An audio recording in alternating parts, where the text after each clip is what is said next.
اگر روٹین ہی ایسی ہے تو پھر امام صاحب سے ملاقات بھی کی جا سکتی ہے، آپ ان سے ریکویسٹ کر سکتے ہیں۔ ہم بات کر رہے تھے اس حوالے سے کہ اگر کوئی ساتھی ایسی صورتحال سے دو چار ہے کہ اس کے لیے مطلب امام کے پیچھے نماز ادا کرنا بہت جلد ناممکن ہو، اور وہ روٹین میں اسی مسجد میں نماز پڑھتا ہے، تو اس کو امام صاحب سے ملاقات کر لینی چاہیے اور ان سے ریکویسٹ کی جا سکتی ہے کہ براہ کرم آپ تھوڑا سا وقفہ دے دیا کریں۔ تو میرا خیال ہے کہ وہ بھی برا نہیں محسوس کریں گے، بلکہ ان کو خوشی ہوگی اگر وہ آپ کے ساتھ تعاون کریں گے، تو ان کو خوشی ہوگی کہ اور اس میں نماز کا دیگر نمازیوں کا بھی فائدہ ہو سکتا ہے کہ وہ بھی اس کے اہتمام کو حاصل کر سکیں، نماز کو صحیح طور پر ادا کر سکیں۔ ٹھیک ہے، جزاک اللہ خیر شیخ۔ اور سوال؟ ہماری نماز جو ہے وہ 45 منٹ پہ کھڑی ہوگی، تو اس وقت تک میں آپ کو جو ہے وہ تھوڑی سی زحمت دوں گا۔ اس کے بعد انشاءاللہ ہم پھر اگلے ہفتے کو آپ جو ہے نئے پیریڈ کے ساتھ حاضر ہوں گے انشاءاللہ۔ تو آگے حدیث جو ہے وہ کون پڑھے گا؟ کوئی ساتھی ہے جو حدیث پڑھنا چاہتا ہے؟ میں پڑھتا ہوں۔ ہمارے پاس ایک ایسے بھی اسٹوڈنٹ ہیں، اگر ممکن ہے تو وہ پڑھ دیں جنہوں نے پہلے نہیں قرات کی۔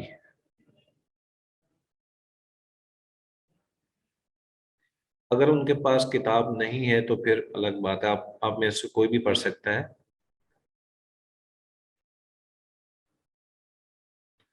جی جی میں پڑھتا ہوں۔ جی پڑھیے۔ وعن انس رضی اللہ تعالی عنہ ان النبی صلی اللہ علیہ وسلم و ابا بکر و عمر كانوا يفتتحون الصلاة بالحمد لله رب العالمين متفق علیہ۔ زاد مسلم لا يذكرون بسم الله الرحمن الرحيم في اول قراءة ولا في آخرها۔ وفي رواية لأحمد والنسائی وابن خزیمة لا يجهرون بسم الله الرحمن الرحيم۔ وفي أخرى لابن خزيمة كانوا يسرون۔